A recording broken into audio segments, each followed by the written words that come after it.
And now, weighing in out of the blue corner, Josh the Punk Thompson. 100%. And on the other mic, he weighs in from the red corner, Big John McCarthy. All right, welcome to the Weighing In podcast, and we had a big UFC 290 from Las Vegas. My man Josh Thompson is all sitting there happy. Look at him smiling because he thinks that he made some money on some bets. He went crazy with some of those bets, but some of them turned out. Hold it. But you did bet.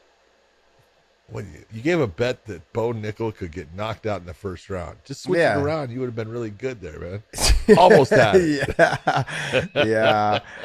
I went all in, man. But, it was just funny because, in those kind of bets, you just have to put, $10 down, $20 down, just to see what happens. I mean, he was a plus 2,700, I think is when I put it. 2,900, I think. 2,900, yeah. I was like, come on, man. Come on. Why not just put $20 down? You're always trying to hit the big one, man. Yeah, I know. It's like, dude, you go to the Kentucky Derby and you put fucking money on the jackass. I absolutely do. Yep. You go to the Derby, right? There's like 10 races in a day or something at the Derby. I was at the Derby a couple years back, and you go early. You start betting on the races early. It's like, you bet $2, bet $6, bet $4, whatever. But feel confident about it, whatever it is. So it's not a lot because you're there all day and having fun. You don't want to lose your house. I'm definitely the guy that'll bet on the jackass. Might as well put $1 on him to see what happens. He's like a plus, 7,000. You might as well. Yeah, there you go. You never know. I got a chance. Maybe, I got a chance. Maybe the 9 other horses ate a bad apple or some shit. Who knows? But in this situation, it was John. You know what it was is that I didn't go by who won. I went by who won, but I went by they won in what round, and so that's what my odds were. So it was I ended up doing pretty well in certain stuff. So I think I came away with a little over $600. Not too bad. Boom. Not too bad on a $50 bet. That's a good night, man. They actually paid you to watch. Yes. Thank God, because it was $90 or $86 by the time I got done, paying for it all.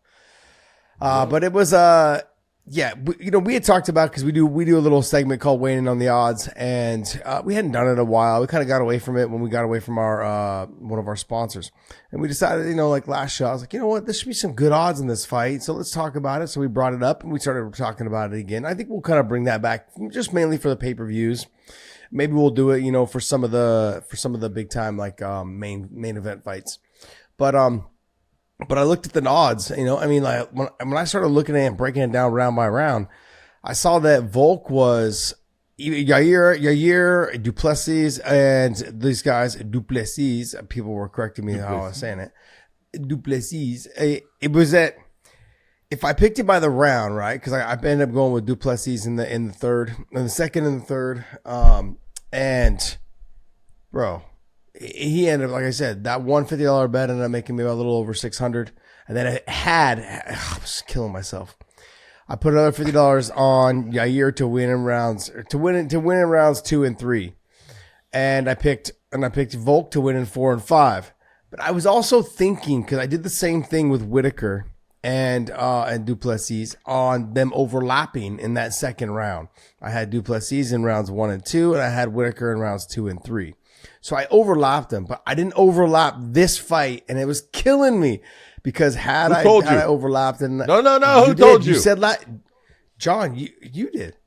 John, you did. I was about to get you. John, you got to give me time to get to that part where I was gonna pump you for a second. I was gonna give you the fist bump just for a second. You give me the high heart. Okay, so if I give you if I give you too much pump, bro, that head's gonna explode. It barely fits on the screen right now as it is. It's just, look, I just was killing myself. I'm like, you know what, John? Here's the other thing.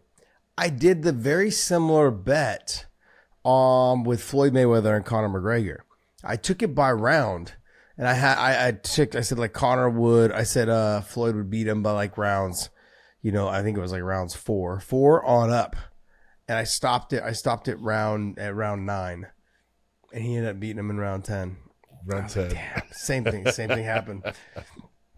Same thing happened here. So I mean, I had a couple other side bets on that, on how Floyd would have beat Conor, and I ended up making pretty good money on that fight. But this fight, I just so mad at myself because I actually stopped and thought about it to overlap them, around. I'm like, nah, I think by that time, Yair will still be good in the third round. I said in those championship rounds, though, he'll start to fade. Man, I would have won like a pretty good amount of money last night had I just overlapped that shit. I'm so killing much myself for right the now, kids John. I'm a getting little a upset new pair about of it. shoes.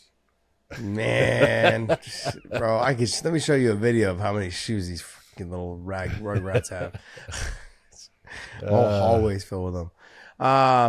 Anyways, well, look, settling in Texas. Weather was beautiful yesterday. We had a great time, man. It's beautiful outside, and it hasn't been too hot. We were talking back and forth yesterday, and you said it's humid and hot. What's funny is a storm rolled in yesterday a little bit, and it started like lightning and thunder, but it never really sprinkled a tiny bit. But man, it went from being like a dry heat to like humid within 20 minutes. And it was, I was sitting outside. I was like, man, I'm pouring down sweat.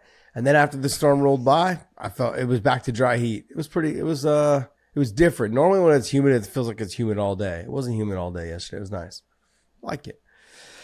I'm enjoying it, John. What do you think? I'm enjoying it. It is. Well, overall, refreshing. Overall, what was your impression of UFC 290? What score would you give it?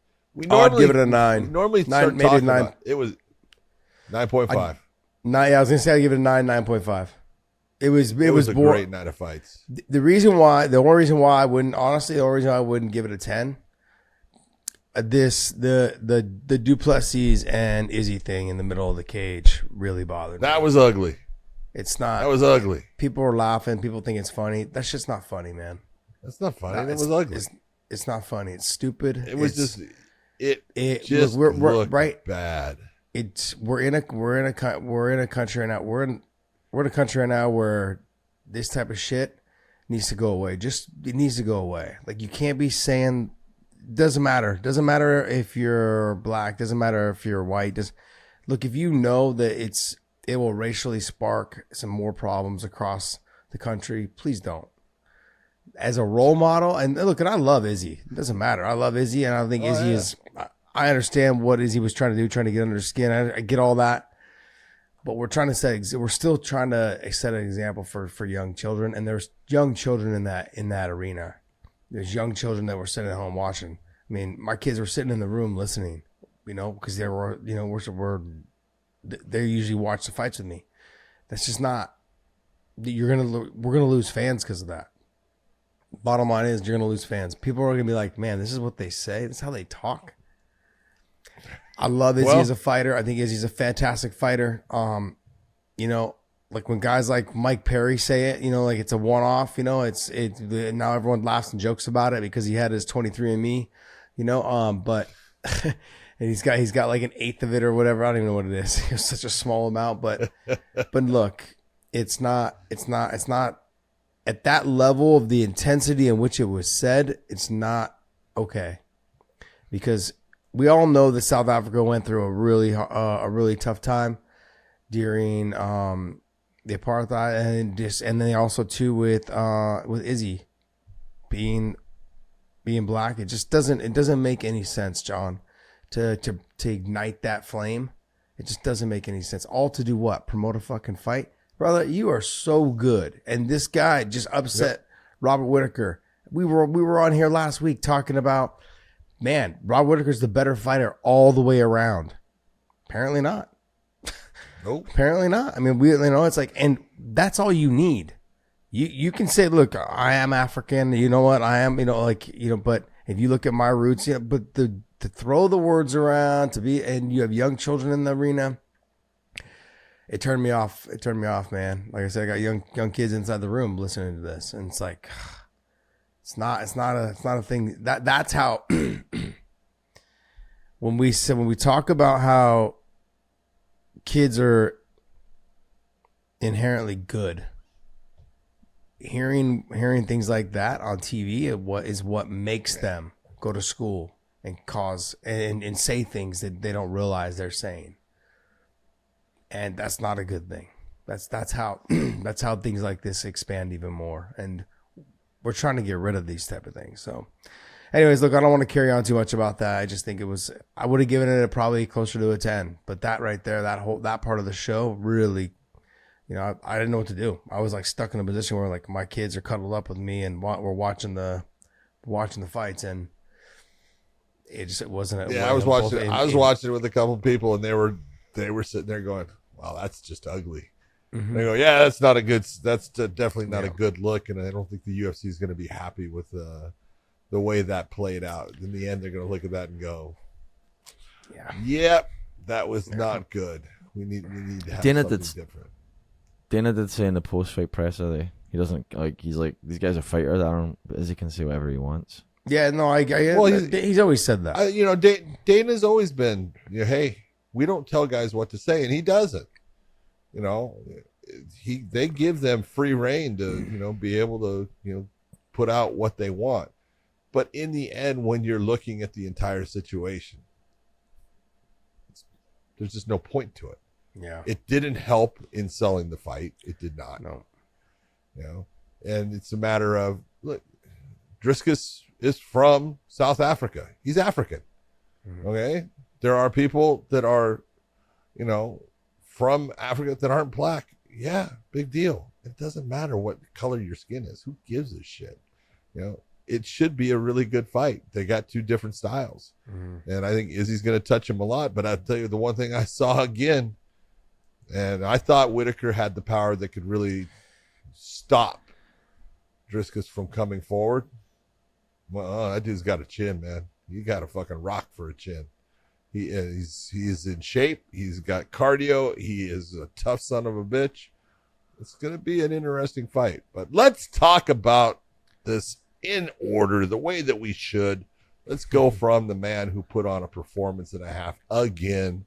Mm-hmm. Alexander Volkanovski taking on Yair Rodriguez. That was a beautiful performance by Volkanovski because he had his plan. He knew what he wanted to do. You could tell, as soon as he got the takedown and he started forcing him towards the cage, it's telling you something. I think that I can just manhandle you and control you and keep you from being able to use it to get up. He did for the most part throughout it. He did some damage. Yair was trying to throw elbows from underneath, and he got a little, couple of them in there and stuff. But people don't understand, Josh, the difference between the power that is created from someone being in the top position compared to the power of someone that's on their back. And yes, you can cut somebody. You can. And cuts are, they're part of the sport and they can have an effect. I'm not saying they can't. But when you get cut like Volkan, that's a nothing. It's not going to do anything, and it doesn't really truly damage you. Where the shots that Yair was taking, those become damaging, and they become something that lasts throughout the fight and you don't recover from. And it just systematically starts to break you down and degrade you as in your abilities to do what you're so good at. There was a couple times on the feet, Yair looked really good. The first question mark kick he threw was like, well, that was nice. Just missed, but it was really nice the way he did it, the way he set it up, everything. But Volkanovski, he's got that fucking style, man. He will take shots. He will look for that opening. He doesn't rush. He doesn't panic. And he just sets about doing what he and his team have planned for him to do against that opponent. And, I think he gave Yair Rodriguez a ton of respect. In watching the fight and the way that he went about it, he was giving him respect on the feet. He knew this guy's dangerous, man. He can pull out a lot of stuff. And he gave, space at time, and he did some things, but he always went back to being the guy that was going forward. And you got to give it to him. He dismantled a very good fighter in Yair. I think when we were talking last week, Yair's good. He's good. He's good off his back. Yes, he's good on the feet. He's amazing as far as the plethora of damn techniques that he uses in a fight. but you can only take so many shots, and everyone breaks down at a different, level. And with Volkanovski, you can only take so many before it starts to deplete you, and that's what happened in this fight. Did you feel like the moment got to him a little bit? Because I feel like he gave away the first round. As soon as he got taken down, when Volk caught the kick and got the easy takedown, there was no sense of urgency to get back to your feet. And we all, I think he should have known. I think majority of us knew that Volk's game plan was to potentially take him down, control that top position. After seeing how well Volk did against Islam in the wrestling department, even getting back up, even trying to threaten to get takedowns, all of those things.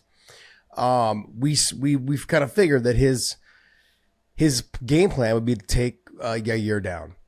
Did you think though that because when I watched that, there was no sense of urgency to get back up. He was kind of cool, just hanging out on the bottom. Like, you can't afford to give away a round to someone who is obviously one of the most physically fit athletes in the world, and he showed that in his last fight with a bigger guy or a heavier guy or someone that feels supposed to be physically stronger than you, going up in weight class. He was still pushing away, and in that fifth round, he was winning that fifth round. And in this fight, Yair just seemed like he clammed up a little bit in the first round after he got taken down. Second round, pretty much the same thing. Kind of had a little bit more of a focus on getting back to his feet, but in the second round, he did kind of the same thing. He kind of was comfortable just hanging out on the bottom. I'm not taking a lot of damage. No real reason to kind of, push myself to get back up, give up a position. You can't afford to do that. You got to get up. And I felt like he was taking damage. I think the moment he was a little bit, John, but look, the cuts were happening, but it wasn't like he was getting hit with a ton of big shots. He got hit with a couple shots that cut him. And then that started to wear on him, I think. I agree with you that, look, when you do get cut, it starts changing the dynamic of how you fight and how you, and just your energy level. Everything changes after you start, basically feeling the blood puddle up in your eyes, starts going in your mouth. You start, it starts getting hard to breathe if it's coming through your nose. All of those things start to have an effect on how you fight. I just looked at it that I felt like he kind of clammed up in the big fight. This was something that, we started seeing a little bit more of the real Yair in the third round, early in the third, and then he got clipped, and then it was all downhill. I felt like he kind of clammed up. You don't think so? I think he went out there with his game plan that he was going to be able to stay on the feet and fight Volkanovski at a range that he was able to utilize those front kicks and everything, and he did that in sporadic moments, but he wasn't able to maintain it. Yeah. And I agree with you. In my opinion, he needed more urgency on getting himself back to his feet. You cannot stay there on the ground and just take shots. You're losing, not only, even if you're not being damaged a lot, you're losing the round, and you can't give too many rounds away to someone like Volkanovski because they're hard to make up. Yeah, he's going to make you earn every single round that you lost already. He's going to make you earn every minute of that round if you're going to win it. And the first two, it felt like he just kind of was like, okay, I'm good down here. Look, I expected more out of him, but Dave, can you click on him? How old is he? 27? He's still young, I believe. Yeah, he's still young. Oh, no, he's 30. He's 30. He's still got some time, though. He's still young. So in there, he's got 4 more years, I think, and he'll make another run at it, depending on what Volk does. He's 15-4. Who are his losses to? I know one's to Frankie Edgar. Frankie Edgar. Max Holloway, and then one early in his career. Got it. Where's that one? Got it. There it is. So, sorry, excuse me. Look, I'm more interested to find out exactly where Alexander Volkanovski goes from here. Look, the Topuria fight is definitely there in the background, kind of waiting to be. Who is he calling out? Hold on. Yeah, who was he calling out? You admire him for that. I admire him for that because most people. Can you pull up the rankings there for us, Dave? Look, most people would say, Max is getting his wins. But they've already fought a couple times. What do you do with them? The Brian Ortega fight was a very good fight, but Brian had his moments, I think, in round 3 with the guillotine and the triangle. But then after that, it was all Volk again. You've got Arnold Allen there, but Arnold's coming off of a loss, correct? Yep. Yeah, so Arnold's coming off of a loss. You got Topuria. I understand why they would push Topuria ahead of Max and Brian and those guys. I feel like Topuria needs one more fight, and whether it's against Max, whether it's against Yair, I don't know, but I don't know. I feel like he needs one more fight, but then again, you're gonna have Max sitting around waiting, and not Max, but Volk sitting around waiting for an opponent. If you do that, unless he goes up to 55 again, so we will see, man. I and then I think Topuria is the opponent. I think we talked about it before. I think that's the right Makes sense. opponent at this time, especially the way he's fighting. He's been dominating people. Yeah. And dominating good fighters. Taking guys that, are great submission guys and submitting them and doing the things that you look and you go, yeah, you're doing all the right things. And you put yourself in a position to where now the champ is actually calling out your name saying, oh, you think you're something, I want to show you that you're not. That's the whole game right there. That's what you want to do. So I think that's to me, that's the matchup that makes sense. Topuria is still undefeated. If you're Volkanovski, again, you got to find, and even you talked about it. What's his mentality going to be coming off the loss? Is that going to affect him? Anything like that? Well, you can see, no, he's got a super strong mentality, but it is always good to have those things that help motivate you. And when you take a look at someone that has not been defeated, that's a good motivator. It's one of those things you go, oh, I want to be the person that puts the big old mark on that 0. I want to get rid of that O, and I want to be the one that does it. That's the kind of things that you're looking for as the champ. It helps. It helps motivate you. It helps get you in the gym, and it helps keep you, working hard. And it's obvious, that dude works hard. That dude is a stud. Yeah, you and I were texting back and forth right when he walked out. I said, he looks a little smooth, like his body looked a little smooth. Yeah, a little smoother. Either he overtrained a little bit, which I think he probably does quite a bit because he is in such phenomenal shape. Excuse me. But that, or maybe the shoulder was giving him, or he said his arm. He's got to have surgery on his arm. Maybe his arm's giving him some issues, and he wasn't able to do the camp that he wanted. But he still looks fantastic. He looked great. I'm looking forward to seeing who he fights next. I could see Topuria being next. I think that's probably the best fight for him. Given Topuria is undefeated, correct? So Topuria is still undefeated. Why have him fight somebody in the middle there that potentially beats him, and then you lose that guy and the opportunity for him to fight for the title?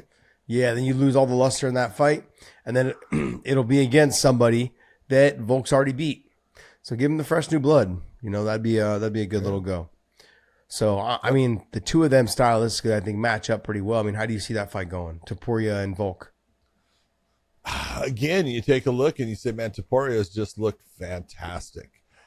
In everything that he's done, you cannot complain about it. There are areas of his stand-up before where I thought he had openings. He was really tightened things up. But you don't know until you're in there against the guy that, gives everyone problems. The guy who is able to figure out how to break you down. The guy who is able to, put you into uncomfortable positions. I look at it and no matter what, Topuria is just a stud in every fashion. But if you're looking at Volk is the favorite in this. He's the man right now. But Topuria is the guy that I look at and say, stylistically, he's got all the skill sets to give Volk problems. Yeah. So then where do you match? Who do you think's next for Yair? With Yair, it's one of those I would look and say, being the UFC and the way they do things, and it's a little bit off on the scheduling as far as how long. You could say that it's Max Holloway versus Yair, but Max coming off of a win, and that was against Arnold Allen. Max has already got a win against Yair. Arnold Allen versus Yair Rodriguez would be the fight that I would set up. That's going to give me one of them's going to come back with a win, be on track. I can go from there. I agree. I think that's the perfect fight to match up. Two of them coming off losses, and one of them needs to get a win so they can keep them, in that top echelon of rankings. I agree, man. I agree. Okay, let's go with the co-main. Who's the co-main? Man, you take a look at that freaking fight, was phenomenal. Both of those guys came out and put on just a hell of a show. Pantoja against Brandon Moreno, the champion. Josh, I mean, what more could you ask for from two guys? Because they just bit down, fucking did everything they could to fucking put their opponent into bad spots. Little bit different in the way that it ended up as far as who was doing what. That's a question when it comes to the scoring of the fight. But anyone that sits there and it says, oh, it was a robbery. No. God damn it, please. Pantoja fought one hell of a fight. And I'll tell you what, he took some big shots. Oh, yeah, he did. Some big shots. And fucking came, and multiple times, I was sitting there, oh, he's hurt. And, the guy I'm watching, he says, he's not hurt. I go, he's fucking hurt. I can tell you right now. You can see it, the way his body was moving, but stood in there, went for the takedown, tried to slow it down so he could get himself back. And Brandon Moreno, just the kid, I'll watch that kid fight anytime because he's just a gamer. He goes after people. He doesn't quit. He's got heart. I mean, you couldn't ask for a better title fight, that went to a decision, and split decision made sense because you got three judges sitting in different spots. It's a difficult fight, and you're going to see different things happening in it. Split decision victory for the new champion in Pantoja. Now he's 3-0 basically against Brandon, but you got to look and you say, I got to have a fourth. Yeah, I got to. It's sad. I know it's weird. It's kind of like that. Remember when Pitbull was fighting Daniel Strauss? Yeah. And Pitbull was beating Strauss, but you had to go, man, I got to put fucking Strauss back in there. He gave him problems. He had him in trouble. He did this. Yeah. This is one of those. Yeah, I look at it though too. Is that like the 125-pound division is just, it's just crushed with all these rematches, But it's a fun fight, Yeah. It's been plagued, I should say, with all these rematches. But look, they've been great fights. They're action packed from beginning to end. They've got they've got the power to actually drop people and make it happen. Like the Figgy fight with Moreno's, all of them were pretty damn good. One of them was a little slow. But then this fight here started off really fast. I was concerned that when Pantoja came out, he came out super aggressive. And I was thinking to myself, this is a 5-round fight, buddy. And I had seen that he had never gone past the fourth round before. And so I was thinking to myself, you got to be careful, using this kind of energy against Brandon Moreno because he's someone that has the gas tank still left in the fifth. And he's been there so many times, he knows what it takes. Man, he fought his ass off. I did have it 3-1 going into the fifth. I'm not sure how people scored the fifth because he was kind of just hanging out on the back and there's not a lot of action going on. And, they were letting it, kind of just continue on. But, I mean, how did you score the fight? You had a 3-1 who going into I had a 3-1 Pantoja going into the fifth. I had a 3-1 Brandon Moreno going into the fifth. Really? Yeah. What rounds did you have him? Because I had, 2, 3, 4. 2, and 3, 4. And this is why. And people got to look at. Obviously, Pantoja. It's easy to say Pantoja wins the first. Yeah, easy to say it. He knocks him down. He did great work in it. The second round goes to Moreno. I think that's pretty simple. So yeah, those two you can put to the side. The third round, Moreno hurt Pantoja multiple times and was going after him, but Pantoja was getting the grappling situations. But when he would get the takedowns, Josh, he was not looking for he wasn't going after a submission. Mm-hmm. Okay. He had one face crank that he kind of started to put on and then it went away pretty quick.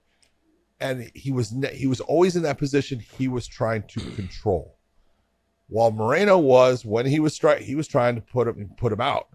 And Moreno was landing the heavier shots. Now, I'm okay if someone says, oh, no, I thought Pantoja. It's close, and it's the way you're looking at it. I'm always going to go to the guy who is trying to end the fight, not the guy that's trying to now slow the fight down and control the fight because I'm being hurt. I need to slow this and change what's occurring.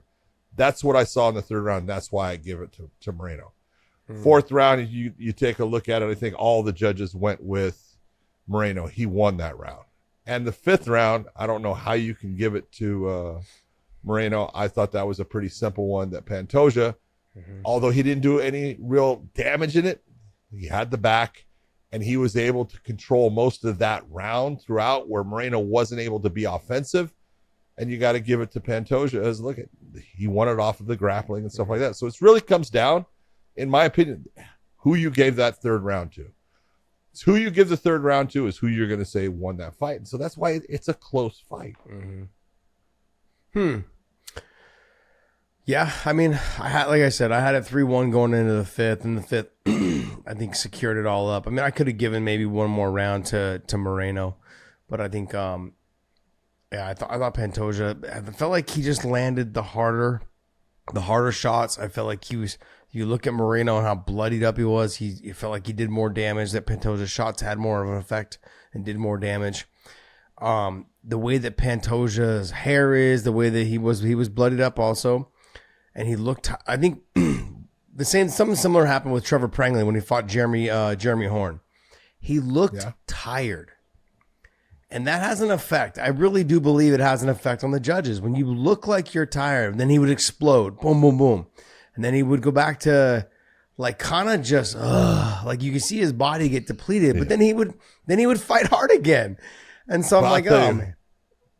Matt, the right side of Pantoja's face today is a mess. He got hit with so many left hooks that were solid. He got hit with so many jabs, John. The jab he looked like a fucking Pez dispenser just snapping his head back. Fucking dude. It just was. Dave's gonna cut that clip and just use it over and over. Dude.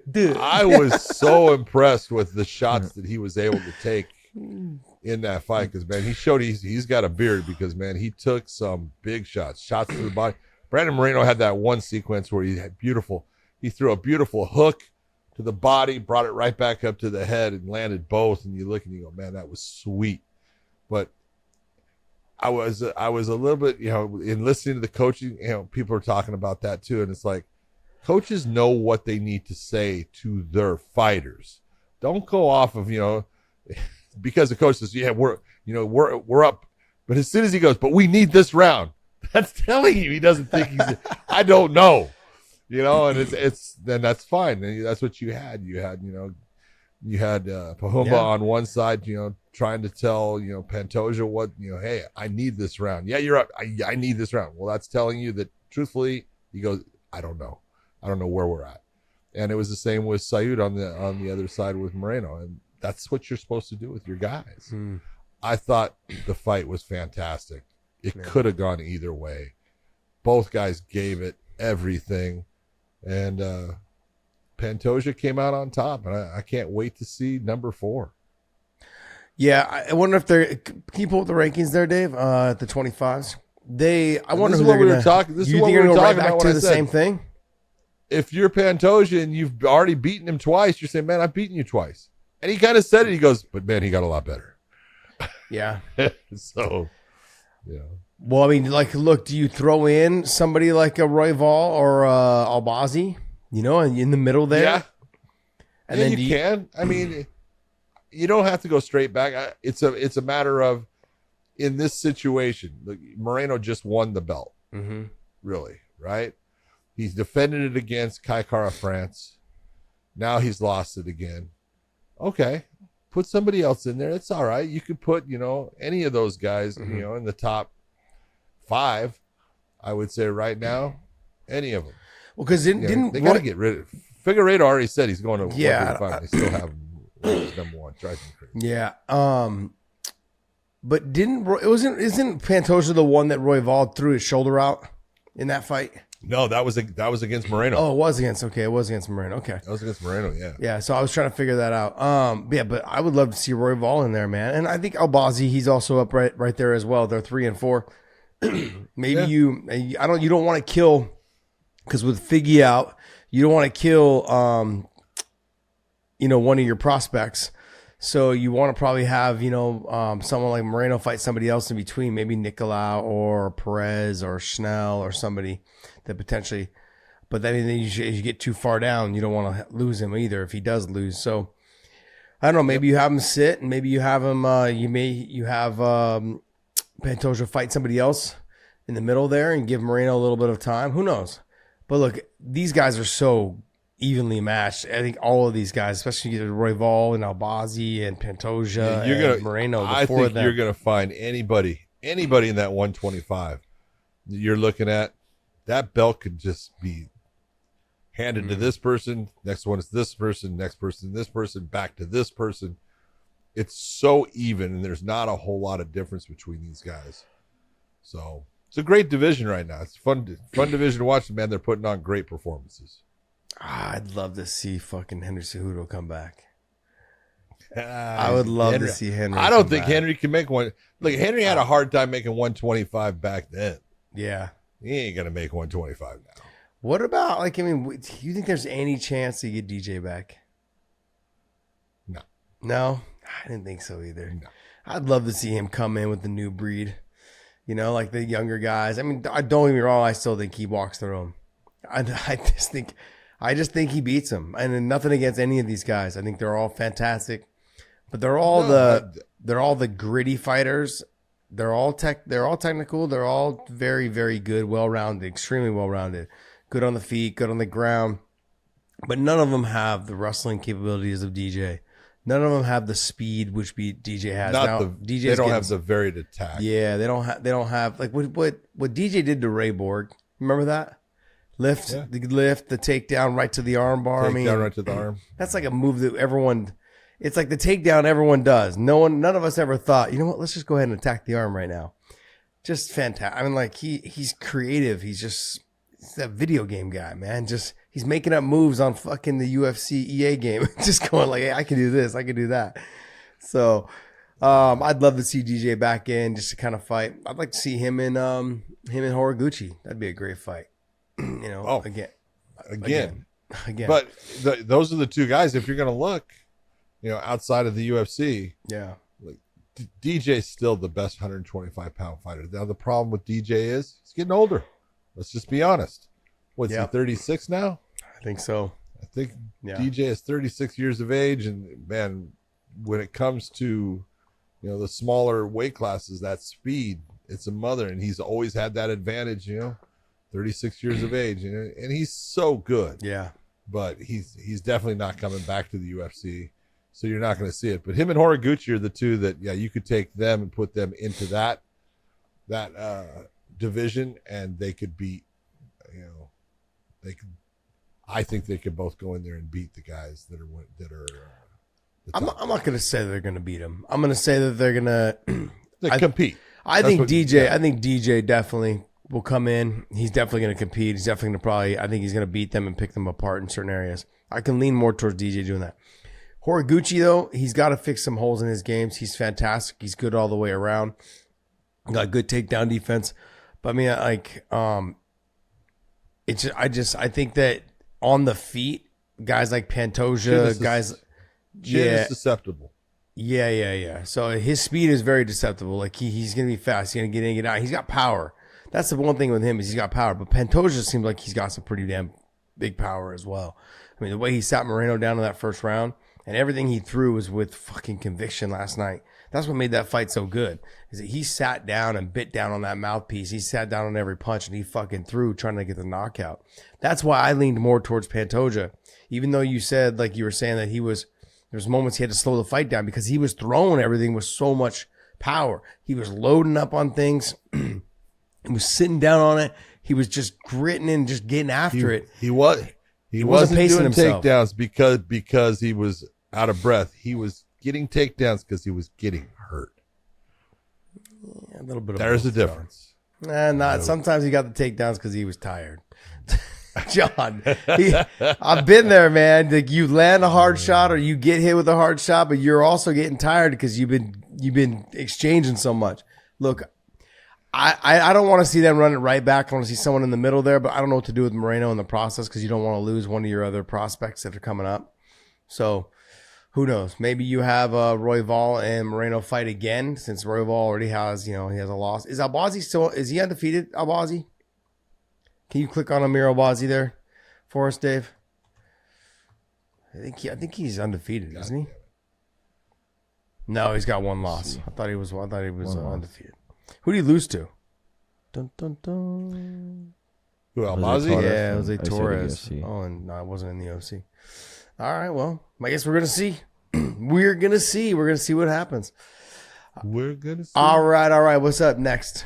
The money fight. You had Bobby Knuckles going up against Dricus Du Plessis, and Du Plessis just, I tell you what, man, he showed me a lot because he took a couple of hard shots, kept walking. He is Keith Jardine awkward when it comes to fighting. Dude, he is. He's exactly who I was thinking about, dude. He's exactly who I was thinking about.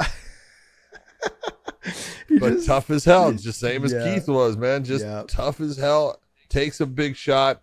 And the one thing that he definitely has, he's got a gas tank, man. He puts pressure on you and doesn't let you breathe. And that was the one thing that as the fight started to take place, Whitaker was able to control the range in the beginning, and then all of a sudden that range started to become a problem. And he wasn't able to control it the same. And Du Plessis was walking through that range, but taking shots, but handling them like, they're nothing. You'd back off at times, but come back at him. And near the end of the first round, you saw me. He had Whitaker in trouble. He hurt him a little bit, and puts him down. The fight ends up, stopping in that position, but Whitaker got up, and you could look and go, "Ooh, he knows he's in a fight. He knows that, hey, this dude is not easy to deal with." And then the second round, dude, couple of shots, you saw him get hurt. The body shot, beautiful ending by Du Plessis. He went after him, finished it off, the way you're supposed to do it. That's a huge win because you're looking at Robert Whitaker. I thought this was a fight. This was Robert Whitaker's fight. I was totally wrong. Yeah, I know. You and I both. I mean, you and I sat here on this last show and going, I just don't see how Du Plessis wins this fight outside of a knockout in the first round. Yeah. But that didn't stop me from betting on him in the second. But I was like, yeah, let's take the odds. Let's see what happens. And really what it came down to me was that I don't know if it's because he got his nose fixed. I don't know if it's because he could breathe now, but he looked like he was in a lot better shape this time around. Even though it was kind of a slower paced first round, but he still had some good moments in that first round. Same thing with Robert Whitaker. Bobby Knuckles had some good moments in that first round also. But towards the end, Du Plessis started hitting him with some big shots. You could see Whitaker start to slow down a little bit. People started posting something on Twitter, and I was paying attention to it. And they were saying, like, man, Robert Whitaker got tired in some of his past fights in the first round. Almost like he hadn't blown his wind out in the back. Now, I don't know how he warms up, but in this fight, it was almost like very similar. After the first couple big time exchanges and Du Plessis put a lot of work and pushing on him a little bit, you could see that he was taking steps back going, I need to get my wind. And I know that's common. I've been there, in the first round. But it's almost like as if he hadn't warmed up well enough to where it was hitting him a little bit harder than a normal little step back going, okay, I got to shake my arms out real quick to get back at it. It just seemed like it was different. And Dricus had some big shots. The size of him was very noticeable when I saw them face off at weigh-ins. He's enormous for the size. Oh my God, comparatively? Yes. And the way he head and armed and tossed Robert Whitaker to the ground, I was like, what the hell is going on? Yeah, that was another thing that kind of shocked me. So I was expecting Robert Whitaker to be able to get a takedown or two maybe in that mix and then just control the top position, do some work. He just couldn't do it. Just couldn't get it done, man. I hate to see Bobby Knuckles because he's been patiently waiting to potentially get that next shot again. And this is obviously going to set him back quite a bit.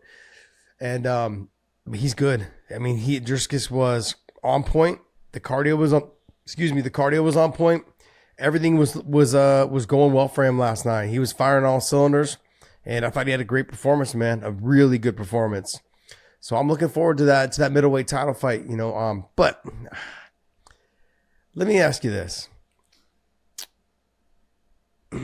Because Strickland. Strickland was on Joe Rogan. And you've got Strickland, not Strickland, but what's it called? Strickland talking about Johnny Eblin. It's like Johnny Eblin is the fucking man. Driscus, huge for the weight. Got good power, big guy. Wrestling takedown defense looked pretty good last night, to me. And then you've got Izzy. I think Pereira comes back down, just to be honest. I think if he ends up beating Jon, I think he stays. No, you think he stays up there? It's too big now. Yeah. Where do you put Johnny Eblin in this mix? That's just a personal question to me. Look, I know the fans are probably like, oh, more Bellator shit. But I'm like, you know what? I want to have an idea where you put Johnny Eblin in this fight. Like in this mix of middleweights. He's right. He's right there with him. It's all about, in my opinion, it's the stylistic matchup. There's ones that are good for him. There's ones I think that'll be more difficult for him. Yeah. But when you're taking a look, the thing that Johnny Eblin does so well is he chains his techniques together. He utilizes his stand-up to get to his wrestling simple and without a lot of effort. He uses his wrestling to open up his striking where people think he's going for the takedown and he's landing shots off of it. So he's a handful, for anybody. But could Izzy beat him? Sure. Izzy's that good. Izzy's, Yeah, he is. Izzy is a dynamite fighter, and he's not easy to take down. And Izzy could utilize his footwork and make things very difficult for Johnny. So I see that happening.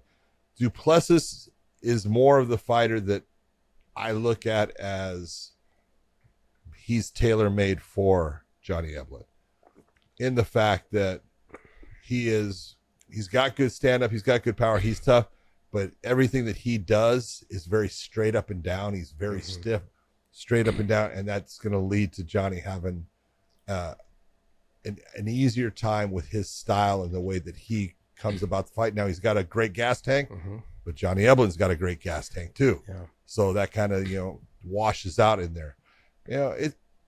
Styles make fights. Yeah. This is why, you could take, guys and put them in there, and until you match them up, you'll never know. Yeah. But the truth of the matter is, if Johnny Eblin was in the UFC right now, Johnny Eblin would be somewhere in the top 4. Yeah. Not That's saying true. he's going to be champ, but he'd be in the top 4. I look at how Duplessis, I think he'd be a little bit more tailor-made for him because he's more flat-footed. Yep. And Johnny Eblin is got great footwork, moves around really and well. He's very tall in the way he fights, very straight up and down, and he keeps his chin up high. Yeah. And so he's what Johnny does very well with, as far as the way, just his body type and his style. But then again, I said that I thought Whitaker would beat Duplessis. No, that obviously did not happen. Yeah, I look at Izzy. Izzy's a sniper. So if it was going to be going to fight Johnny'd have to be very careful and just make sure he keeps his head offline, not dipping down into a head kick or something like that. But look, to get back into the other fight, because I wanted to just touch on that real quick on where it was. But to get back to this fight, Rob Whitaker tended to slow down on the end of that first round. Looked like he was taking some shots. Second round came around and then with the big takedown, was the head and arm takedown, all that. It just looked like he was fading. And Duplessis, the size, the strength, the way he was able to wear on Bobby Knuckles, it just started to change the tempo of the fight. And I think Whitaker was like, "Wow, you hit harder than I thought. You're probably." And he felt, it seemed like he was shocked that he was a little bit faster than he thought. And every time he tried to move and get out of range, a little bit stronger. Yep. And every time Whitaker tried to get out of range, it seemed like he still got hit. Like he was circling to get out and he got clipped just a tiny bit and he got hit with just across the top of the head. Sometimes you don't even have to get hit clean. It's those shots that graze your glove and then it knocks you off balance, or the shot that grazes the top of your head and knocks you off balance, or it hits your shoulder. It makes you go backwards. Those things all have an effect on not just your mentality, but your conditioning. They have an effect on the way, your rhythm of the fight. For fighters, you hear it all the time in the commentary, whether it's in boxing, whether it's in MMA. Like he's not in these, he can't seem to get his rhythm. Like he's not in the flow of the fight. It's because little things like that break you up. You can't get into a rhythm when you're getting touched in the shoulder and it's knocking you backwards. Your footwork's not on point. Robbie Lawler talked about it last night. I came out. He's like, it felt light on my feet. Like my footwork felt good. Combinations came out and they landed, man. They landed clean. He's like, it was just felt good tonight, and that's kind of where I think what happened last night with Duplessis. Everything seemed like it just felt good to him last night, and Robert Whitaker couldn't get into the rhythm of the fight. And it was Duplessis' night. It was his number. Yeah. And they called it, and he rose to the occasion, man. And great job, great performance. Now, when you look at Duplessis, though, against Izzy, how do you see that fight? Again, see, this is the real question, is exactly what you said. I look at it as he's a sniper. Okay, he's a guy who will sit there and just pick you apart and uses his length. And the one thing that when they came together, as big as Duplessis is, I looked, and Izzy is the taller, longer fighter, and that's when he does well. Yeah, and so I look at Izzy, and I think that Duplessis is a guy that he's very hittable. Very hittable. Now he's got a great chin, and tough as hell. He's going to have that nasty, dirty, grimy fight to beat Izzy. Izzy's got to stay there in the outside and just pick him apart. Be the sniper and just keep on hitting him, and don't think about worrying about the knockout. I just want to keep touching him until he falls down, and eventually he will. So I look at this fight. Izzy is the better technician. Does that mean he'll get the win? No, but I would definitely say he's the favorite in the fight. Yeah, I would have to agree with you on that. He definitely is going to be the favorite. You can't disrespect the champ like that. Come on, man. He's definitely going to be the favorite. Well, you could if you had a challenger that you go, oh, this guy's smoking everyone. Yeah, well, we've seen it. Yeah. I don't know how he gets it done. He's not a smooth striker. Yeah, he's not a smooth striker like Pereira.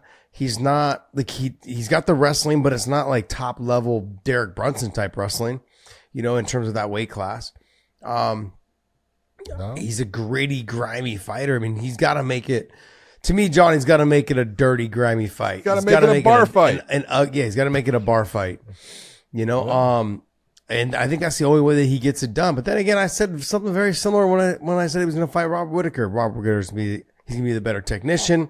He's going to sniper. He's going to just pot shot him. He's going to let him get tired. Then he's going to take over. And shit, I was wrong. It was so bad, John. Yep. Oh. It's so bad. But look, I'm looking forward to. I'll say when I'm wrong. I was definitely wrong. So go to the 185-pound weight class there, the rankings, bud. Now, let's see. Where does Robert Whitaker go from here? I honestly believe Sean Strickland. Oof. Man. John, you got to, man. I think you got to. You got it. Sean he's carrying this fucking division right now in terms of press. Like he's got people interested in this weight class because of him. So, I mean, Paulo Costa, he's still there, but he's just not active enough. What's going on with him? He just doesn't want to fight right now, or he just take one fight a year. So. I mean, I'd like to see the Sean Strickland and Robert Whitaker fight. That'd be a fight, I think. Let's get Strickland up there in the mix, man. Well, Strickland will take the fight. Yeah, you know that. So absolutely. That's not the question. Absolutely. Yeah. No, I would love to watch it, but Strickland in that fight, see. Strickland is very similar to Duplessis, though. Mm-hmm. In that, now that I've seen Duplessis take on Whitaker, Strickland brings pressure. He brings I'm going to keep walking you down. I'm not going to give you a chance to breathe, and I'm going to start hitting you with my jab, and then the right hand's going to follow. He doesn't do anything as far as nothing's fancy, and it's how often does he kick? Very, very rarely.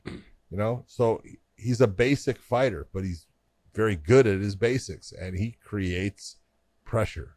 And pressure breaks things, man. This is like pressure creates diamonds or it crushes things. That's the real question of which one is it going to be for you? Yep. I mean, I'm looking forward to who Sean fights next, and then you've got Duplessis fighting Izzy next. They said that fight's gonna be when? November, October, November? Yeah, it was one. It's September. In September. Ooh, that's coming up quick. September. That's within what they say, like 9 weeks, I believe, is what it is. Well, it's not obviously not guaranteed, but the card does not have a fight. Got it. It does now. It does I now. thought they said they came out and said that would be in Australia. We'll see. Yeah, because they got Abu Dhabi in October, correct? Yeah, Abu Dhabi is October. I'll just pull up because we got the BMF at the end of the month. That's the next one. Then you got O'Malley and Sterling in August, and then you got September is the Australia one, which doesn't have a fight. Yeah, so it'll be a quick turnaround. Got it. Yep, and then you have 294 and 295 October, December, respectively. Yeah, that one's in Abu Dhabi. So I think who are they waiting on that fight to see who wins? What fight is that? The lightweight fight to see who fights Islam next. I don't know. 294 is going to be Makachev. I think it's going to be Dustin and 294 is Justin. going to be Makachev. Yeah, I know, but I think you have Dustin and Justin fighting each other. You think the winner of that may potentially fight?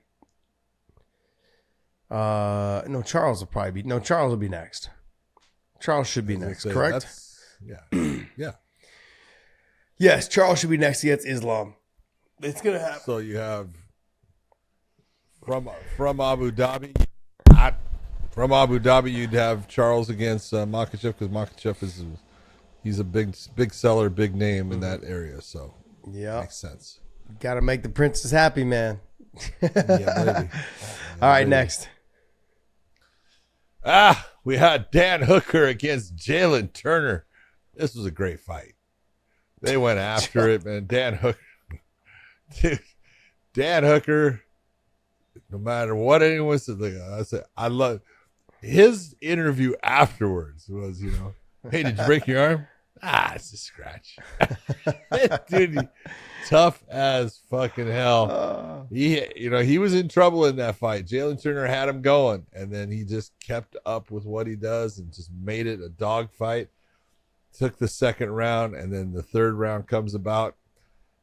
Jalen Turner was tired, and being tired, we saw what happens. All of a sudden, just forward pressure. All of a sudden, you're falling down and stuff, and just bad things happen. Jalen got up. He tried to, he worked.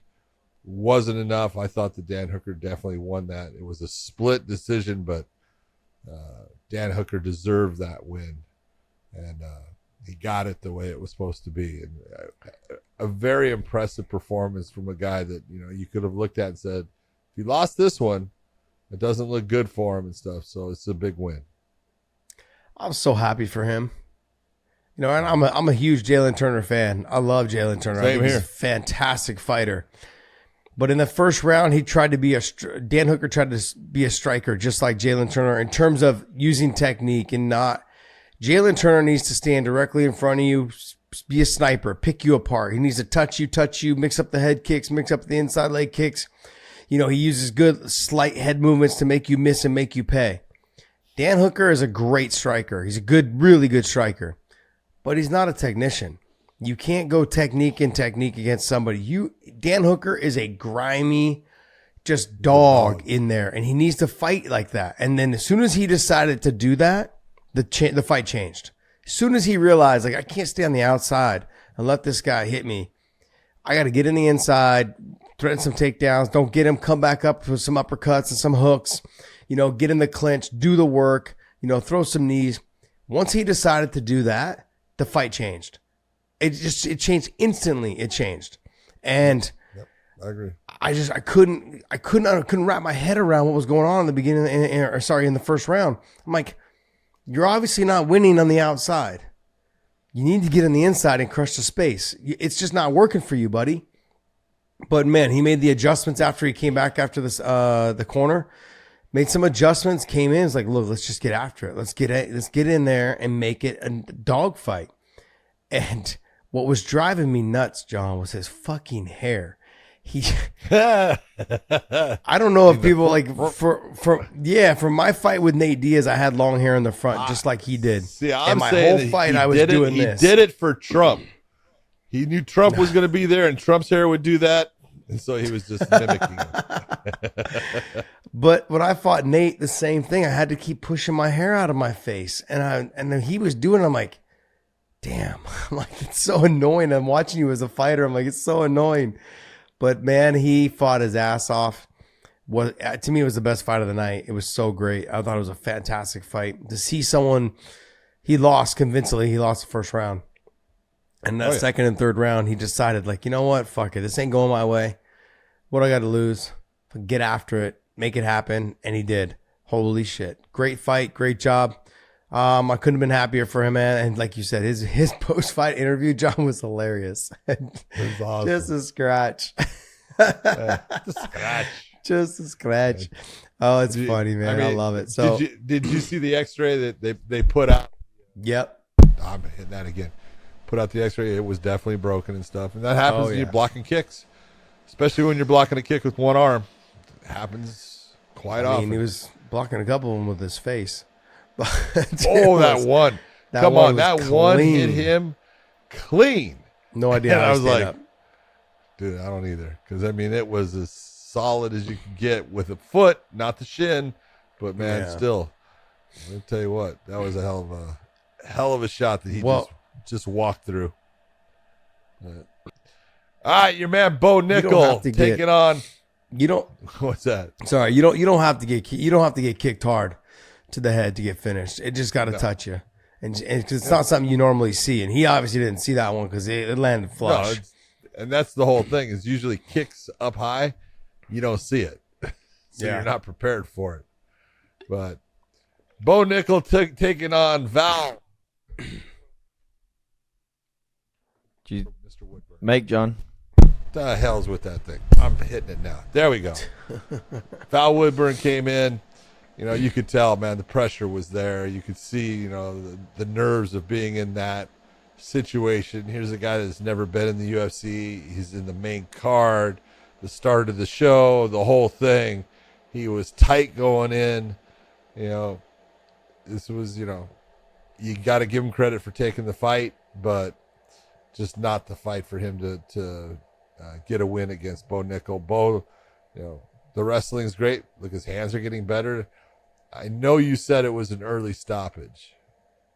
It was called being, as I said, I told you when I texted you, I said it was showing humanity. Yeah, he was demonstrating humanity. He was getting him out of there because it was not going to be good. No, I look.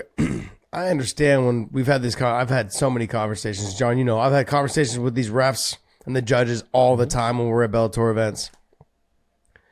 And I say, well, why? It was kind of an early stoppage. He's like, yeah, but you got to consider the situation. Look who he's fighting. He's fighting Bo Nickel. He's got some power in his hands. He's got really good wrestling.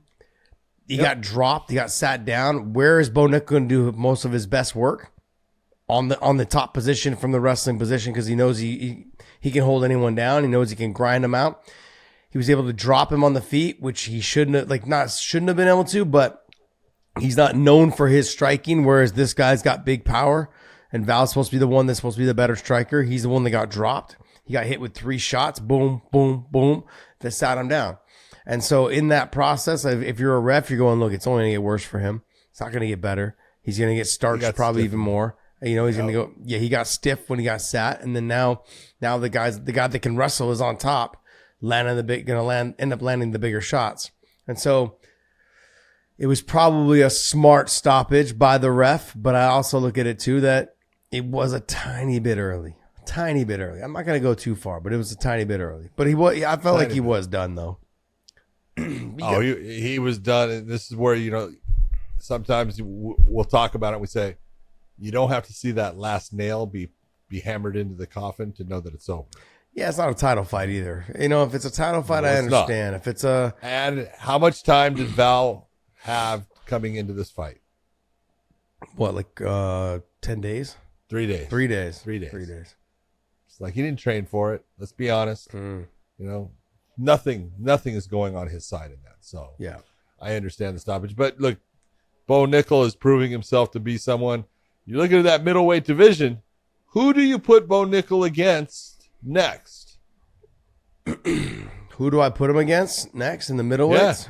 Let me see in the middleweights there. Derek Brunson. Brendan Allen. Really? Hell yeah. I give him Brunson. Really? Why do you not like Derek Brunson? No. What? You don't like Because Derek Brunson? he's a good wrestler and he's got good power. Yeah, and guess who out wrestles who? No, I get it. I get it what you're saying though, John. But So what are you doing? You're trying to give Derek Brunson a loss. No, I'm not. I'm not trying to give Derek Brunson a loss. Okay, fine. Let's give him Roman Delizzi. Okay. There you go. I'm all right with that. Give him Delizzi. Why are you trying to give Brendan Allen a loss? I'm not trying to give Brendan Allen a loss. That would be a loss. Why are you saying that? Brendan Allen's Why not are a you saying wrestler? that about Derek Brunson? Because Derek Brunson is a guy who's a wrestler that's an older wrestler that Derek lives off of being able to out wrestle people, and he can't out wrestle Bo Nickel. Derek can strike. Oh, stop yourself right now, John. I mean, like, look, he seems like he really wants to be fast tracked. You know, I mean, you can give him something like Imavov. That's a good fight. You can give him. I think you look. We can go in this. We can go in this row. You give him Imavov first, maybe, or you give him. Imavov is a good fight. Yeah, it's a good fight. And again, you give him Brendan Allen. You give him Roman Delizzi. You give him Derek Brunson. I would stop there. I would stop in that mix. I would probably skip over Jack Hermanson. I'd probably skip over Kelvin Gastelum. Those are the guys I would probably skip over. I mean, Kelvin's going down to 70 anyways. Kelvin's going to welter. Yeah. So that's good. That's good for him. But it'll be interesting to see who they put him up against next. Yeah, I wonder when though. I mean, like you would think they'd be fighting him as much as possible because he's getting such quick finishes. Well, it should be that you see him again sometime October, November, September, October. Yeah, I would like to see September, October. I mean, I would probably if we're gonna pick someone, let's go with Imavov. Maybe let's go up to if you say Brendan Allen. Brendan Allen's good on the feet. Good on the ground, you know, crafty. We're going to see. We're going to find out. We're going to find out, John. I mean, do you think the hype is real? Yes, he's talented. It's still hard because the three guys he's fought, they're not, I mean, they're good, but they're not, you know, this guy coming in on short notice. I mean, and it's nothing to do with Bo Nickel, by the way. It has nothing to do with Bo Nickel. Bo Nickel is fighting who's in front of him, and he's doing his job. He's doing what he's supposed to do. He's getting them, getting in and getting out. He's getting rid of people fast. Look, he doesn't get paid by the minute. He understands that. He goes in, gets the job done, and gets out. And we all know he's a dog in terms of like, I don't see him being a quitter. I just in my mind, I can't see him being a quitter. Now on the wrestling mat, like I obviously know he's not a quitter, but in a cage, like it's hard to see because. You've not seen him in a position where he's been hurt. No, how he responds to it. That's how I want to see. That's what I want to see. Hey, that's where you get that's where you find out who is a fighter. I tell this story all the time. People, you know, I tell this story all the time. Like, hey, like what's your most memorable fight? Is it the time you won the title? Is it the time you beat Nate? Is it the time you beat this? I'm like, no, you know what's the fights? It's the fights where I figured out the most about myself. The Hermes Franca fight where I got dropped and realized I wasn't a quitter. You know, like the Tony Ferguson fight. It said a lot about myself. I figured a lot about myself in that fight. Like, you know what? It lets you know that you still have it in you to be a fighter, but do you still have it in you kind of position at that stage of my career? You know what I mean? Right. The Hermes Franca fight, I was still young and I was like, okay, I know that I'm a fighter. Now that I know that I'm not just going to roll over and quit and be, you know, and give up. We haven't seen Bo Nickel go through that type of adversity yet, so I want to see. I want to see it. I want to see him come out on top. He's a dog. I love watching him fight. He's a ginger, so he's probably super strong. He's a ginger. I call him a redheaded ninja. He's a ginger. A redheaded ninja. All right, so next fight. Look, if you're going to ask for a way to go out, Robbie Lawler did it the right way. Went out there 38 seconds. put out Nico Price and stuff. This is the Robbie Lawler that we've seen throughout, a lot of his career. The guy with a ton of power. He's got the big left hand. The left hand has never failed him. It has ended many fights, and it ended this one quick. And Nico got hit a couple of times. He got hit in the temple. He got hit in the jaw. And the last one you could see, because his hands, he was trying to grab, and you saw his hands go from grabbing to whoomp, and he was out. And just a beautiful way to watch Robbie Lawler step away from the sport. You always, it's one of the things that I hate about fighting is most of the time, the guys that were your heroes, the guys that, are, on their last fight, they go out being, cannon fodder for a young fighter, being a guy who is now being used to, build up the career and the stats of the up and coming fighter. The UFC didn't do that to Robbie. They gave him a solid opponent in Nico, but it was an opponent that, was tough as hell, but kind of tailor-made for a guy with Robbie and his power, because Nico likes to come inside. Robbie likes to fight on the inside. And so it was, although I feel bad for Nico, it was what I wanted to see, because I've known Robbie since he was 18 years of age. He's had a hell of a career. He's a hell of a person. He was the same after this fight that he was, he doesn't say much, just goes out and says, yep, had a terrible camp, and everything was good. Felt pretty good today. Thought I was going to do good. You have those days. That's it. You have those camps. You have those days. And there's camps that I've had that were just fucking horrible, and then you have great performance inside the cage. That night. BJ Penn told me a long time ago. He's like, I don't have to be better. Work through BJ Penn told me a long time ago, I don't have to be the best every day. I just got to be better than you that day. And it's that little saying stuck with me every single time. Like, what? It doesn't matter what happened today. It doesn't matter what happens yesterday. It doesn't matter what happens tomorrow. What matters is what happens on that night. And, sometimes you got to deal with that adversity through camp just to set your mindset. Like, okay, look, I've done all this. I've had to deal with all this stuff this whole camp. This guy's not going to bring anything to me that I haven't seen or I can't deal with. And to go back onto Robbie is, you just can't say enough about him, John. You know that. I've known him since he was 19, and it's crazy to think, we both got signed by the UFC at the same time, in Hawaii, at the Shogun show that Sean Shelby and his ex-wife put on, Helen. Yep. It's like, he is just a good kid all the way around. I call him a kid. He's 40-something years old, 41 years old. Yeah. But he's such a nice guy. What you remember when you first meet him. Yeah. And trust me, I met him when he was 18 years of age. And Pat Miocic says, you need to spar this kid. He's doing pretty good. And he's gonna be a good fighter. That was a bad thing for him to say to me. It told me that Pat didn't like me. Oh. Oh man, but he's such a good guy, man. Like he's just humble. I love how he's never taken he's controlled the media. He's controlled his output of what he puts out there in his life. He's been in control of his destiny from day one. He's decided, like, look, I'm going to go to 85. Everyone's like, don't go to 85. He went to 85. Yeah. He had some success, didn't have some success. He reinvented himself, in Pride, then in Elite XE, and then Strike Force, and then back to the UFC. People don't really quite understand how difficult it is to do what he did. Once people sometimes leave the UFC, they don't ever come back. They never really make a return. They never really reinvent themselves. They're the same.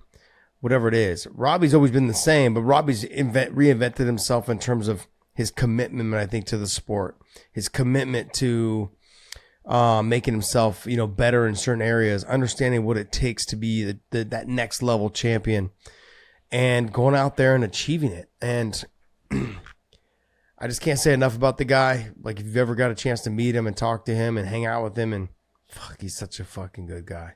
It's just listening to him talk, just being around him, being inside the training room with him, whatever it is.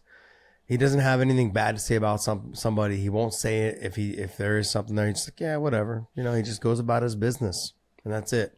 He worries about him. He worries about his friends and the people that he surrounds himself, and that's it, man. He's a good guy, extremely good guy, fantastic career, and I'm looking forward to seeing him as a coach. Which 100% he's going to be a coach. There's just no doubt he's not a coach. He's already been. Like, you looked at his corner. In his corner was Logan Storley, who fights for Bellator, who is Robbie has taken the lead as his mentor, going with his career and stuff. And you can't ask for a better mentor, a better coach, like you're saying. I just want to tell him, hey, Robbie, congratulations, brother. Way to go out with that big win. You look fantastic, and I'm going to miss you as far as the fighting, but you'll always be part of the sport, and I'll always be looking forward to talking to you. So great job. Next fight. Oh, man. Tatsuro Taira against Edgar Chairez. That was a good fight, man. Both, different in their approaches to things. Taira, super good on the ground. That kid was absolutely freaking dominating in the ground position, dominated positions, beautiful control of the mount throughout. Chairez never gave in, showed how tough he was. And actually at the end, he tried that damn guillotine multiple times, but in the end, it was tight. You saw when Taira turned to his back, you knew, that's tight, as he's trying to gain some time, some space there. Mm-hmm. And it was a very well-placed guillotine, but not enough for Chairez, but very entertaining fight. And Edgar Chairez has nothing to feel bad about. He put on a really good performance. Yeah, Taira's got a good career ahead of him. He's got to, I think, mature into his body. A little bit kind of, how was the other kid that we talked about? Taira's what, 22, 23, I think is what he is. But who's the other? Chase Hooper. They've got to mature. They got to fill out their body. Yeah, 23 years old. They've got to put some muscle on. They've got to, just mature as young men. And I think that he's getting close. He's a little bit closer than Chase Hooper in terms of just filling out his body. And he's got his skill level on the ground is good. He got clipped in the first round, got sat to his butt, but made the adjustments from the bottom, got the sweep, got to the top position, and then the rest is history in terms of every time the fight hit the ground, he was just another level. It was a whole nother level. So good performance by him. Great job. Next fight. Yeah. Denise Gomez against Yasmin Yarugi. I'll tell you what, this surprised me because, Yarugi's really good with her stand-up, but Gomes came out and just hit her with a clean shot that had her in trouble and finished it off.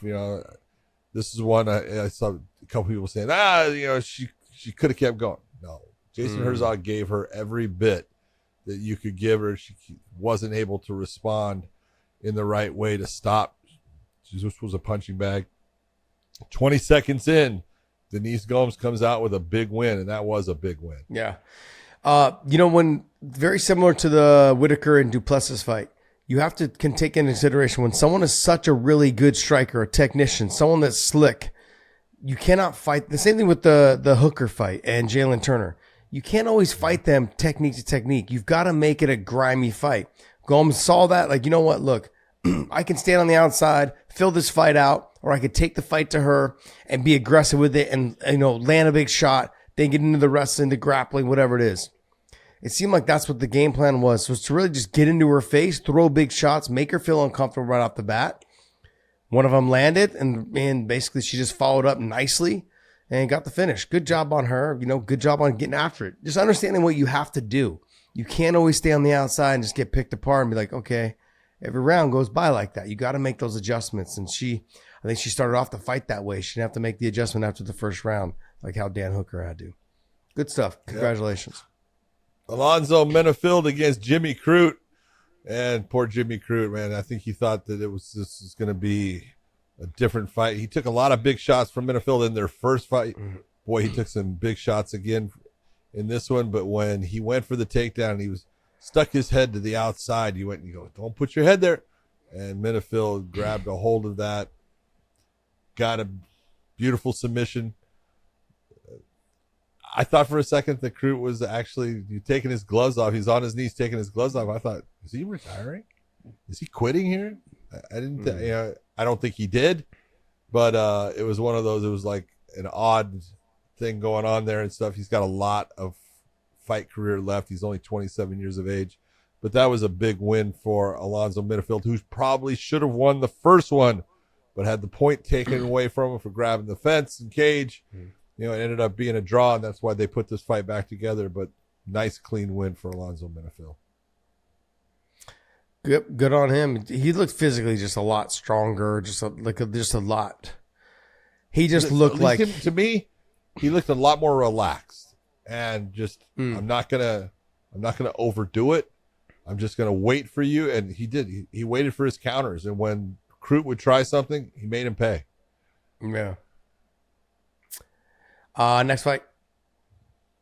Vitor Petrino against Marcin Parchino. Vitor Petrino, dude, that dude is put together like a brick shit house, man. He got, as a light heavyweight, big legs, big fucking power in his hands, but his ground game really looked good. He was able to control on the ground. He kept on looking for the damn Kimura. He's like, stop looking for the damn Kimura. You're trying to force something. Don't do it.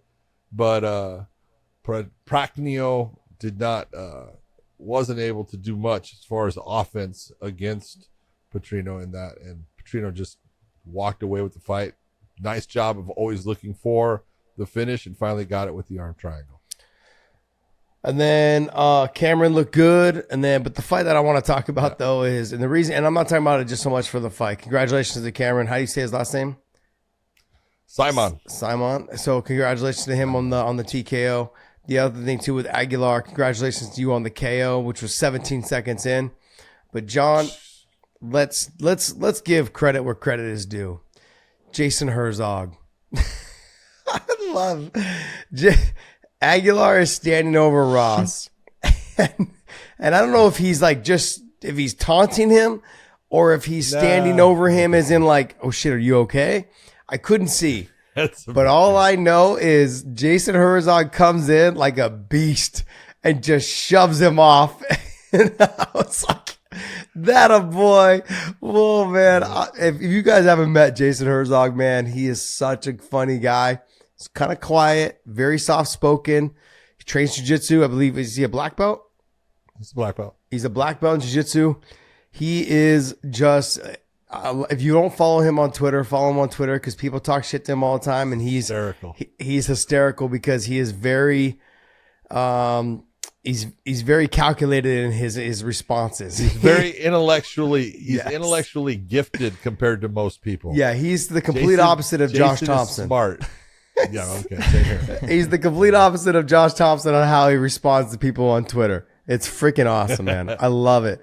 But the moment where that Aguilar is standing over Ross and Jason Herzog, if you guys go back and watch, there's a clip of it on Twitter, and he just shoves him out of the way and just and started to attend to Ross. It was pretty funny though, because you see Herzog, who's not a big guy. He's smaller than me. I think he's 165, 160, somewhere in there.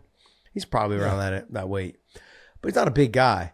But I love how he takes charge in terms of in the cage. But then also too, I asked this question last time I saw him. I said, "Do you guys purposely put the smallest ref in always with the biggest guys?" Because he's always got the the big guys. Always seems to be doing the main events for the big guys. So it's pretty funny.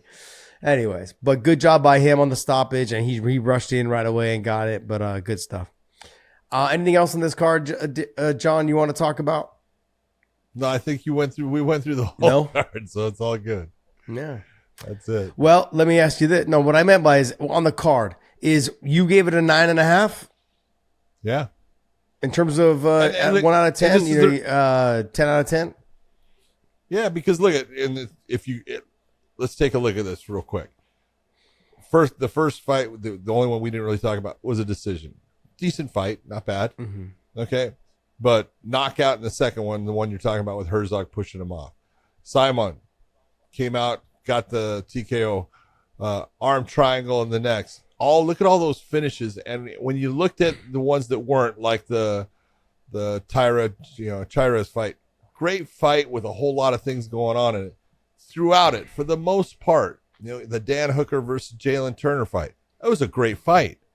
There was a lot going on in that. Yeah, it went to a decision, but goddamn, it was a great fight. And then you take a look at the Pantoja versus Moreno fight. You're asking for a title fight? Yeah, it went to a decision. Phenomenal fight. Mm-hmm. You can't ask for a better card as far as one that, because many times you'll have a card like this that you look at and you go, oh, hey, the main event is awesome. The co-main event, that's a great fight. Everything on the main card, that's something you could look at. The Bo Nickel, mm-hmm. kind of fell apart with, last minute replacement and stuff. That's not his fault. But you look and you go, there's a lot of really interesting fights. The Robbie Lawler retirement. But a lot of times, the fights just don't pan out. They just don't, have any pop. Mm-hmm. This one, man, they all popped. They were all going out there. They're all putting on great performances, and it was fun to watch. The only reason I'll give it, I didn't like what happened with Duplessis and Izzy. But that really had nothing to do with this card. No, it didn't. But but other than that, man, phenomenal card. You give it a 9.5? 9.5. Yeah, I'm up there. I'm 9 or 9.5.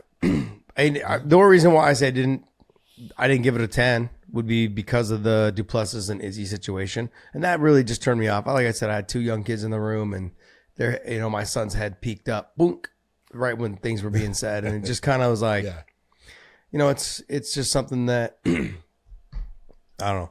Outside of that, though, look, card was fantastic. To me, the Hooker fight was the best fight on the card, and had a real big feel good story too in terms of the Robbie Lawler situation. His retirement fight. Couldn't ask for something better. Did you think the Hooker was better than Pantoja versus Moreno? Yes. Really? Yep. I'm going Pantoja versus Moreno. No, look, I'm not like I could care less. You could pull him out of a hat, and I'd be happy with it. Like it didn't matter. Yeah, okay. Like it was. But to me, it was the adversity that Dan had to go through in that first round. He looked timid. He looked like he was scared fighting for his job, which he was. And so when it is. And I know he's not a scared fighter. He's never been a scared fighter. He just looked uncomfortable because like every time he got hit, he's like, shit, I'm losing. I know the psyche of fighters that are coming off of a loss, 2 losses, whatever it is, or you're thinking your job's on the line. The pressure, man, the pressure is there. And I felt in that first round, after he went back into the first round, I'm like, I felt bad for him. Then he came out in the second, and he started doing his business, and I'm like, this is the fight you needed to make it to happen. This is the way he made the adjustment, the way he's like, you know what, fuck it, what am I doing? This is not who I am. I'm not the guy in the first round. I'm this guy, and I peaked up, and I was like, man, this is you. This is what you need to do. You need to make it a dirty, grimy fight, and fucking he did, and he won, and just looked fantastic to me. That to me was the fight of the night. And don't get me wrong, I thought Pantoja and Moreno was great. Championship fight, 5 rounds, nothing but action. Great job by both fighters. But I'm going to lean more towards Hooker because there was more to it, more substance to it. Like, sure, the other fight, you lost a title, you get a title, whatever it is. But Dan Hooker was fighting for his job. He's fighting to feed his family. And for me, I had a little bit more, I got a little bit more appreciation for that young man. Really admire him. Good stuff, Dan Hooker. Yep. Hey, but before we go on to any type of news that we're going to chat about real quick, let's go to onlyfans.com/weighing in. Onlyfans.com/weighing in. John and I are over here trying to get you guys to subscribe over there. It's free. We don't have to talk about it. We just put content on there for you guys to absorb, and it's free. We're not charging people. Just head on over there at onlyfans.com/weighing in. And John, we are still doing what we normally do. We're fighting for equal men's right for pay over there on that platform. That's right. We're going to continue to do that. Equity. Yep. And like I said, just if you guys have to explain to your wife on why you have an OnlyFans account, just say, look, I watch OnlyFans over there. I watch OnlyFans. I watch Weighing In.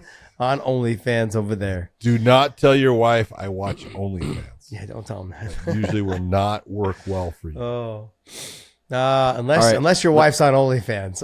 Okay, and that's okay. That's okay. Go ahead. So we've given a really deep, thorough breakdown of this card. Do you guys want to move these fight announcements to the midweek show since we got a lighter card next week, or do you want to Let's pick keep one them here? Let's pick one. Let's pick one or two. All right. Give me Then one. we have to go. Then we have to talk Stipe Jones because it was a big deal. All right. Well, it was a big pay-per-view this weekend, so we got to talk the big time fight. Jon Jones versus Stipe Miocic official, which is November 11th in New York City. Good stuff, man. Good stuff. I think that what's Stipe now? 40? Yep. Jon doesn't seem to. You don't seem too interested in this fight. Jon, talk to me, Goose. Talk to me.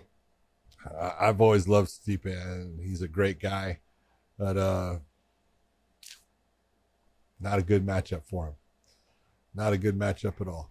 Just But being honest, as far as even if he was younger, would it be a good matchup for him? Even if he was younger, would it have been a good matchup for him? it would have helped. Let's just put it that way. It would have helped. He's going to be, in every aspect of this fight. He's coming in second, other than age. And, that's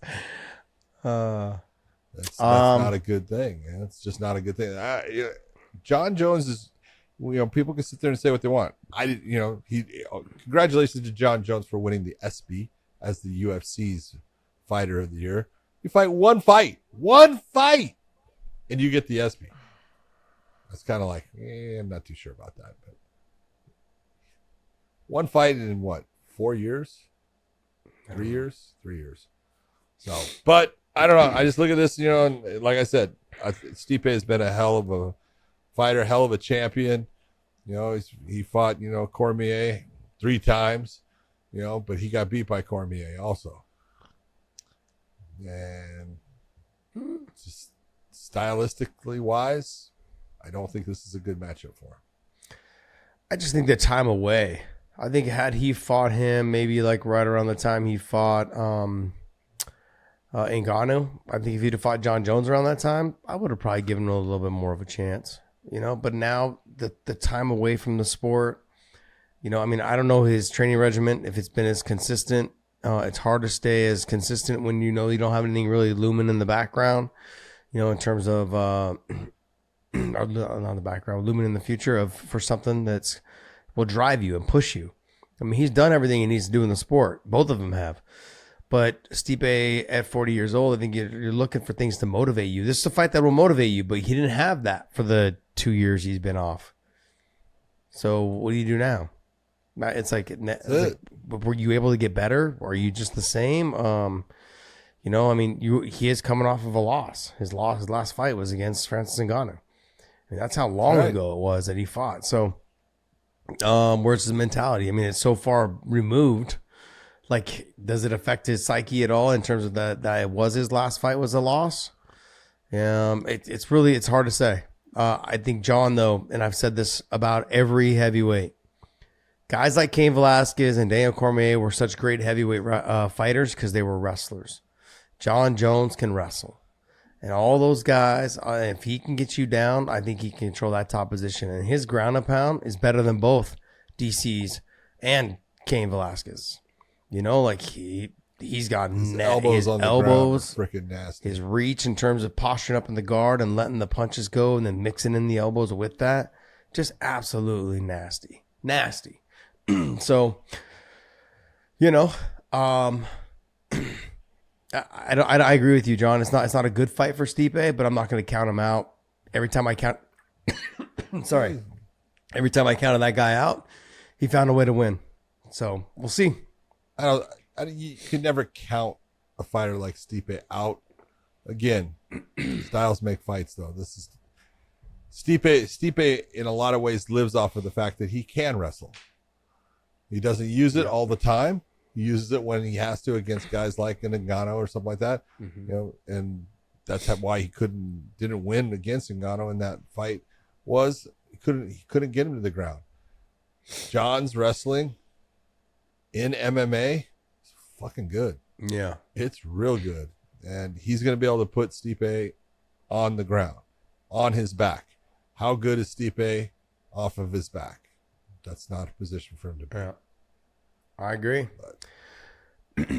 There's one last thing I want to chat about real quick is, Dave, I want you, if you can, I think I put it in the news source, or unless I sent it to you, is Jon and I, we, for a while, we like to joke about my buddy DC, Daniel Cormier. Well, brother, I got a lot of love for you. I got a lot of respect for you and your career and everything you've done. We've been friends for a long time. But, man, stop plagiarizing what Jon and I do. You got a show called Weighing In after we have our show called Weighing In. Dude, you got a show called 3 Rounds after we had a show for over a year called 5 Rounds. Bro, stop plagiarizing other people's stuff. You're just basically stealing what we're doing. Oh, man, I love you, and I think it's fun. I think it's cute, but it's frustrating. Anyways, love you guys. And thanks for watching the Weighing In podcast. And let's have some fun. Jon, what do you think? For everyone out there, I hope you enjoyed the fights as much as I did. And I'm going to agree with Punk. Dan, come up with your own crap. We will see you.